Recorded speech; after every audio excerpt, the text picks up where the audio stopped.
Good morning, Science of Nutrition and Exercise online students. Welcome to week 3 of the course and happy Monday morning. I hope you all had a great weekend.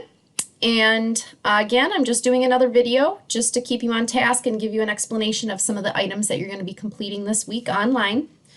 So if we go back to our weekly schedule again, you'll see that we are down to week 3. So this particular week, you're going to be reading 2 chapters again.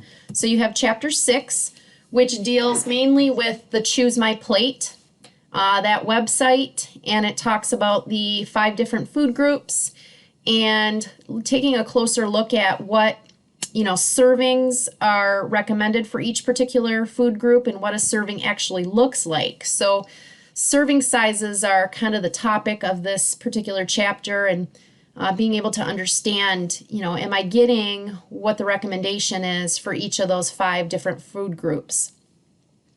So you'll be doing some different assignments that are going to help you to understand that a little better.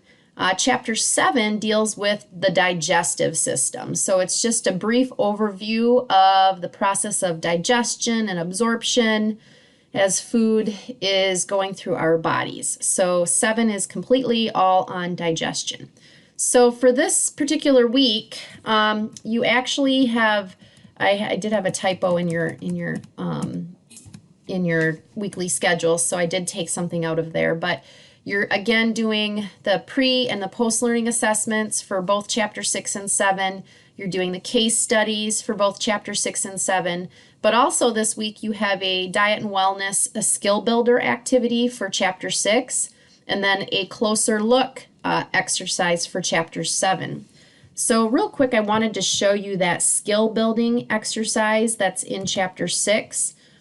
So when I click on it, it'll pop up here. So what you need to do is actually scroll down, and I clicked on number 14. I'm thinking this is what's going to look like on your screen, but you basically need to create a profile on the Diet and Wellness Tracker. Now this is something you're going to be using for many assignments over the course of the semester. So I wanted to familiarize you with it. So over here on the right hand side of the screen, you'll see all these little icons.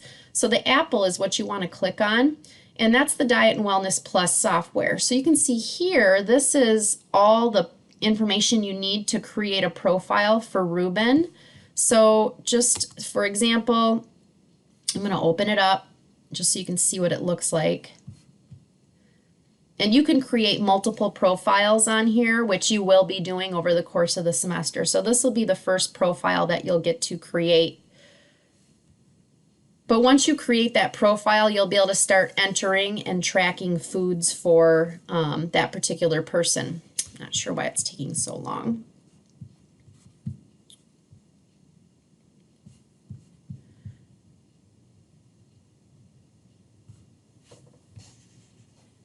It's very slow today for some reason.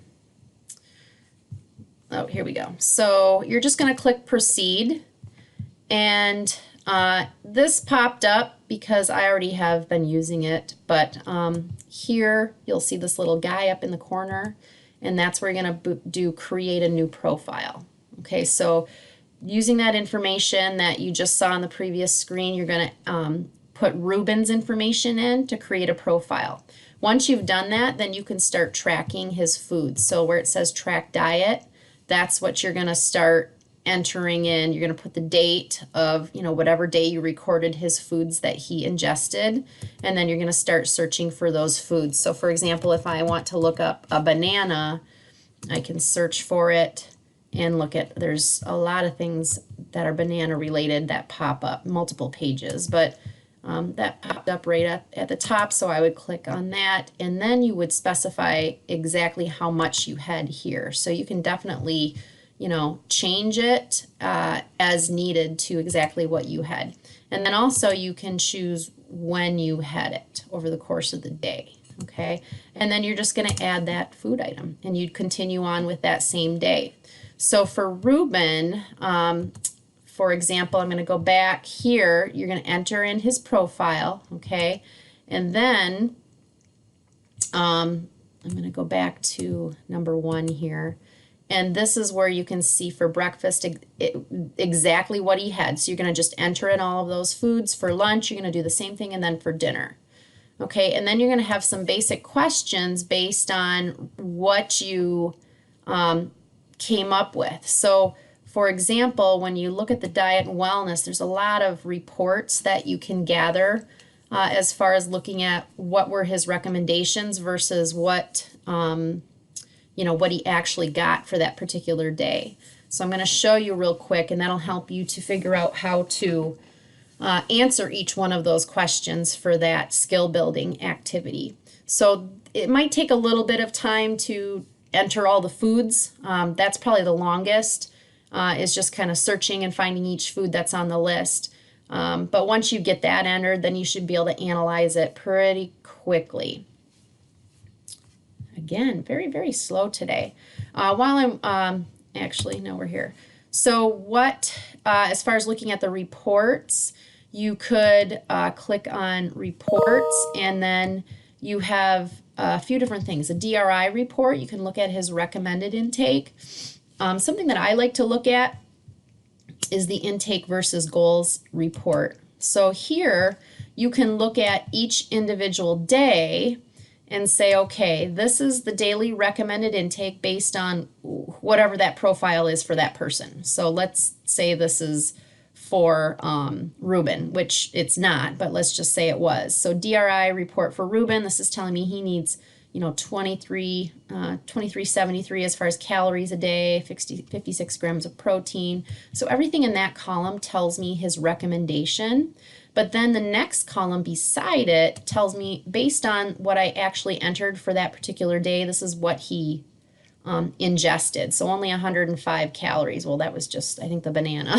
So obviously you're going to have a lot more than that. But that column on the right is going to compare what he actually got. And then over here it's saying, well, you only got 4% of the DRI here. And here's just a bar graph representing that. So this is going to be very helpful in figuring out how he did as far as the different nutrients and the macros versus the micros, total calories, all that stuff. Other helpful reports that you'll find would be the macronutrient ranges report is very helpful. It tells you breakdown of carb, protein, and fat, and what percentage of their total calories might have came from those macros.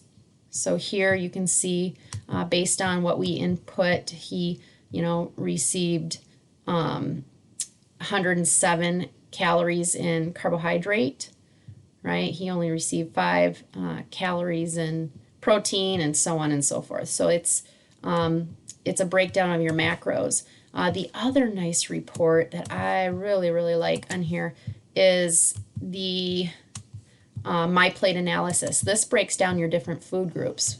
So here you can see, based on what we entered for this person, this is the goal as far as each different food group and what they should be getting. And then here is what they did actually get. So this is really a great software, and you're going to be tracking your own diet here in the next couple weeks, but this is just a good introduction for you. You're only looking at one day for Ruben. So once you enter in his profile and then all of his foods, you're just going to go through and answer all of these questions based on the profile that you created and what you gathered from those reports. So that's the big assignment. That's going to take a little bit more time. Other than that, if you go to your table of contents, you'll see everything under week 3. The main things you're going to need to get finished this week are everything from 6 and 7. Okay, so right down to here.